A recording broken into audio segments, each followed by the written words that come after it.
오늘부터 사사기에 대해서 함께 이야기 나눌 텐데요. 먼저 오늘 사사기에 관해서 간략히 소개를 드리고 그리고 오늘 읽은 1 장, 2장 사사기의 서론에 해당되는 그런 내용입니다. 그 부분 같이 살펴보겠습니다. 먼저 사사기는 여호수아의 뒤를 이어서 나오는 책이죠. 이제 시대 순으로 보면 여호수아 이야기 다음에 나옵니다. 그러면서 이 사사의 시대를 특징 짓는 이야기는 오늘 2장에 나오는 2장 10절에 나오는 말씀처럼 어 하나님을 잘 알지 못하고 하나님이 행하신 위대한 일도 알지 못했다. 그 말은 뭐냐면 출애굽 당시의 일들 그리고 또 광야에서 일어났던 여러 가지 전쟁들에 대해서 잘 알지 못하는 세대라는 겁니다. 하나님이 행하신 일, 하나님의 손에 의해서 살아왔던 일들을 모르고 이제부터는 이제 가나안 땅에 들어와서 살아가는데 이것이 이제 우리의 어떤 노력인가 보다, 우리가 얻게 되는 것, 누리게 되는 게 당연한가 보다라고 생각했던 세대를 향해서 이 사사기는 하나님께서 이들을 어떻게 또 훈련시켜 나가시는가에 대한 이야기죠. 광야에서만 훈련이 아니라 사사의 시대에도 하나님께서는 이스라엘 백성을 어떻게 보면 훈련하셨다고 볼 수 있습니다. 사사기를 특징 짓는 말 중에 이 사사기 뒷부분에 가면 기준이 없어서 어떻게 보면 이것을 뭐 가르쳐 주고 또 그 기준을 하나님의 뜻대로 살아가는 일들을 할 수 있도록 해 주는 그 지도자가 없어서 각자 소견에 옳은 대로 행했다라고 해서 이 사사기를 굉장한 암흑시기로 보기도 합니다. 그런데 이 암흑시기라고 본다면 뭐 사사기 내용들 어느 정도 아시죠? 사사가 있을 때는 그나마 하나님의 뜻에 따르고 어느 정도 살다가 사사가 죽고 나면 그다음에 이제 그 백성들이 방자하게 자기 소견에 좋은 대로 자기가 하고 싶은 대로 살다 보면 하나님께서 이제 그 주변에 있는 다른 민족을 통해서 고난을 주시고 그러면 그 고난을 당한 이스라엘 백성은 하나님께 부르짖고 그럼 하나님께서 사사를 보내 주셔서 그들을 구원해 주시고 이것이 계속 반복되는 패턴이어서 어떻게 보면 '하나님 말씀이 서지 않는 암흑기인가 보다.'라고 볼 수 있는데 또 다른 편에서 보면 긍정적으로 보면 그런 겁니다. 사사기 시대에는 사사가 있을 때 잘하고 없을 때 어려웠다. 이거보다도 그렇다면 진정한 이스라엘 백성의 사사가 누구냐? 그분은 바로 하나님이시라는 거죠. 그것을 가르쳐 주기 위한 시간이었다는 겁니다.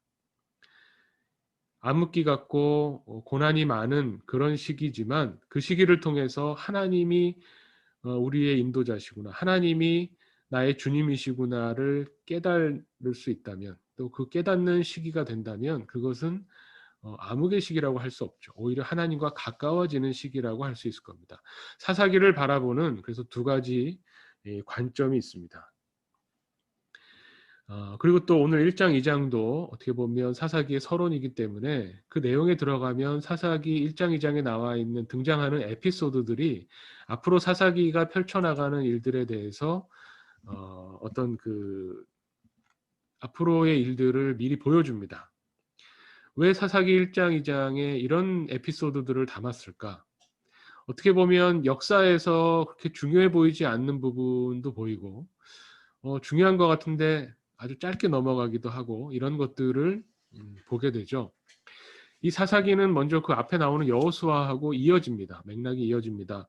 여호수아서의 이제 마지막 부분에 보면 여호수아가 이제 죽을 때에 죽기 어떻게 보면 전이죠. 여호수아가 이스라엘의 그 장로들 가나안 땅에 이미 들어갔습니다. 그리고 그 장로들을 불러 모아서 여호수아 24장 15절에 보면 너희는 이제 앞으로 섬길 자를 택해라. 이렇게 이야기합니다. 나와 내 집은 오직 여호와를 섬기겠다라고 이야기하면서 이스라엘 백성의 지파의 장로들을 향해서도 이야기를 하죠. 그러니까 이스라엘 장로들이 뭐라고 대답합니까?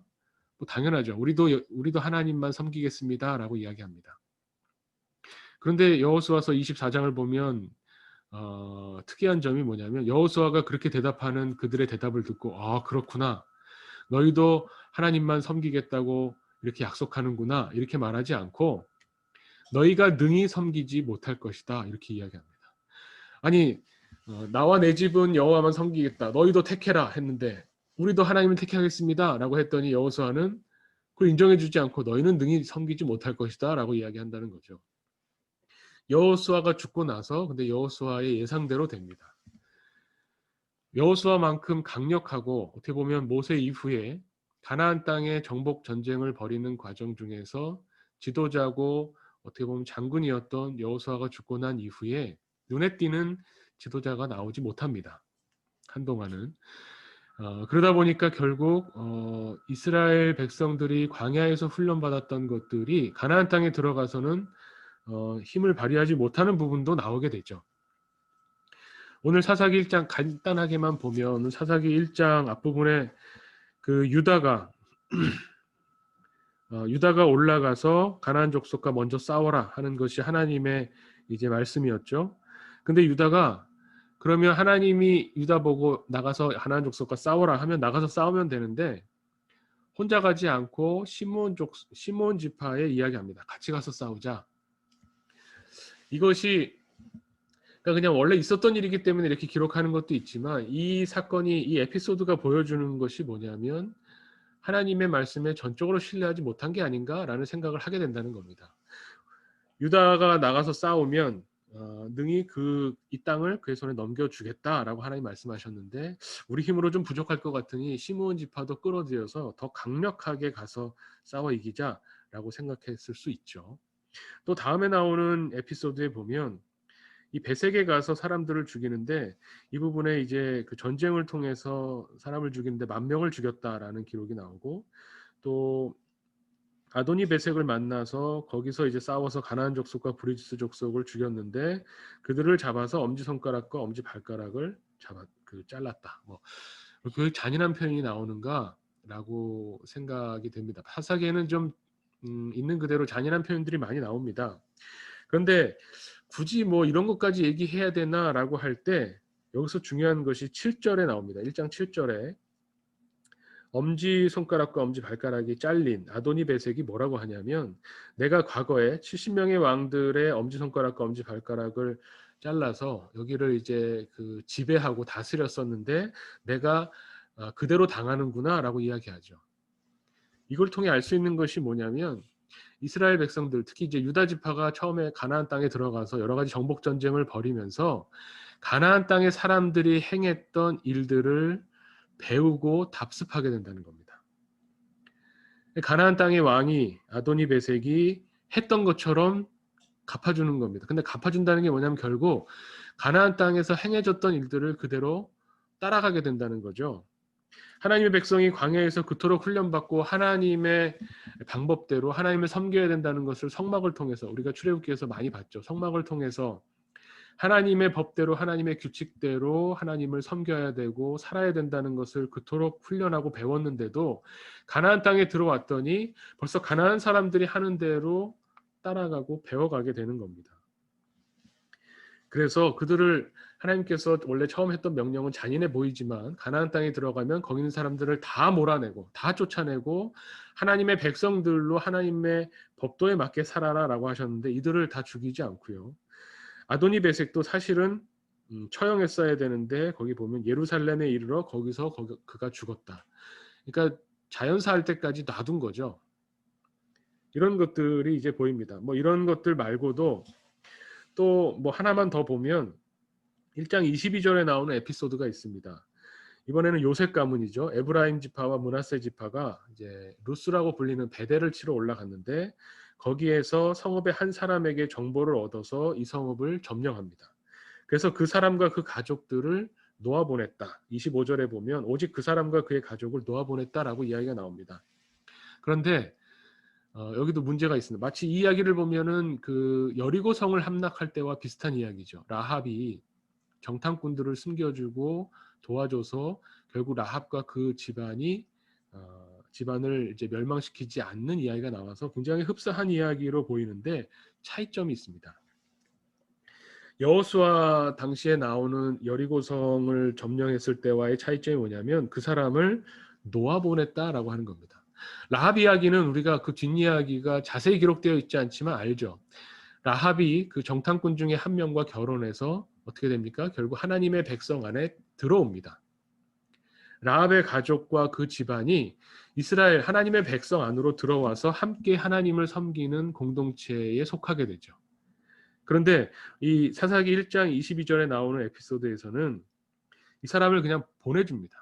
그러니까 하나님의 백성으로 받아들이는 것이 아니라, 그러니까 하나님의 백성이 진격해 나가서 세상의 사람을 하나님의 백성으로 만들어 나가는 것이 아니라 그냥 놓아줘서, 이 사람이 어떻게 하냐면 햇사람 땅에 가서 성읍을 건축해서 그 이름을 다시 자기가 옛날에 살던 이스라엘 백성들이 점령해서 루스에서 베델로 이름을 바꿨는데, 그 루스라는 옛 이름을 햇사람 땅에 가서 다시 세워서 만들었다는 거죠. 그러니까 이 이방의 어떤 풍습, 종교, 사상 이런 것들이 없어지지 않고 소멸되지 않고 그냥 자리를 옮겨서 또 계속 이어져 나갔다라는 것을 말해줍니다. 이런 걸 보면 이제 사사기는 앞으로 하나님의 백성이 하나님의 백성답게 철저하게 하나님의 뜻에 따라 살아가지 못할 때에 어떠한 일들이 벌어지는가를 보여주게 됩니다.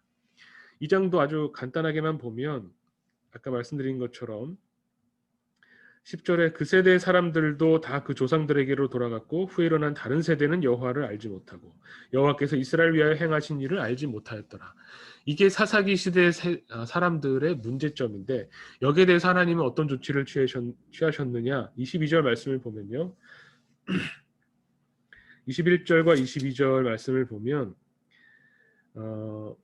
하나님께서 이렇게 말씀하시는 거죠. 나도 여호수아가 죽을 때에 남겨둔 이방 민족들을 다시는 그들 앞에서 하나도 쫓아내지 않고 이스라엘이 그들의 조상들이 지킨 것 같이 나 여호와의 도를 지켜 행하나 아니하나 그들을 시험하려 함이라. 그러니까 이스라엘 백성들이 원래는 다 쫓아냈어야 되는 사람들을 남겨뒀다는 것 때문에 그것을 통해서 하나님께서 하나님의 백성들을 시험해서 하나님의 뜻을 따르고 하나님의 말씀을 지켜 행하나 안 하나 훈련시키고 시험하시겠다라고 말씀하신 겁니다. 그 시험의 과정이 사사기의 과정이죠. 앞으로 일어날 일들이, 그래서 제가 처음 말씀드린 것처럼 훈련의 기간을 통해서 하나님께 더욱 가까이 가고 하나님의 뜻을 굳게 지켜나가게 된다면 이 사사기의 내용들은 결국은 긍정적인 방향으로 하나님의 훈련받는 이야기로 나갈 것이고요. 그런데 하나님의 뜻을 끝까지 거역하고 하나님의 백성으로서 하나님을 찾지 않는다면 이 사사의 시대는 훈련만 고되게 받고 고통만 받고 고난만 받고 결국 하나님의 사랑과 은혜를 체험하지 못하는 암흑기로 볼 수 있게 될 겁니다. 우리에게도 마찬가지죠. 제가 어제 수요 예배 때 그 새 포도주는 새 부대에 담겨야 된다는 주님의 말씀을 같이 나눴는데, 거기에서도 보면 그겁니다. 우리가 하나님의 은혜로 예수님을 그리스도로 영접하고 주로 고백하게 된 이후에는 옛사람을 벗어버리고 새 사람을 입고 살아가야 되는 것이 마땅합니다. 그런데 그렇게 하지 못할 때에 어떻게 보면은 이제 새 포도주를 낡은 가죽 부대에 담는, 과거에 행했던 일들로 다시 돌아가고 세상이 가르쳐주는 방법대로 이 세상을, 이 땅을 사랑하기를 바라게 된다면 하나님의 뜻을 찾고 구하면서 하나님의 사람으로 살기에 힘쓰지 않게 된다면, 그러면 이 모든 훈련 과정이나 고난과 어려움이 무의미하게 되는 거죠. 하나님께서 우리를 시험하신다고 하는 것은 결국은 우리에게 복을 주시기 위해서 우리를 인도하시는 것이고 우리를 훈련시키시는 것이다 라고 하는 것을 계속 성경이 우리에게 말씀하고 있습니다. 네, 사사기는 오늘 1장과 2장 읽으면서 간단하게 개요를 살펴봤습니다. 한석원 목사님 또 사사기에 대해서 한번 코멘트 해주시면 좋겠습니다. 네, 목사님 뭐 잘 설명해 주셨어요. 근데 그냥 저도 같은 의미에서 이제 보면은 사사기 1장, 2장이 이제 사사기 전체의 내용을 어떻게 안내하고 가이드하고 있는데 1장 보면은 아까 말씀하셨던 대로 여러 가지 이스라엘의 죄가 나오잖아요. 뭐 리더십의 부재를 뭐 겪고 있는 상황이었고 그러면서 그 안에서 불신앙의 모습이 드러나고 또 이런 모습도 있어요. 친척을 이렇게 편애하는, 그러니까 편중해가지고 친척들이나 이런 뭐 친분이 있거나 이러면은 좀 봐주고 이런 모습도 등장하고, 그 무엇보다 제일 중요한 거는 타협한다는 거죠.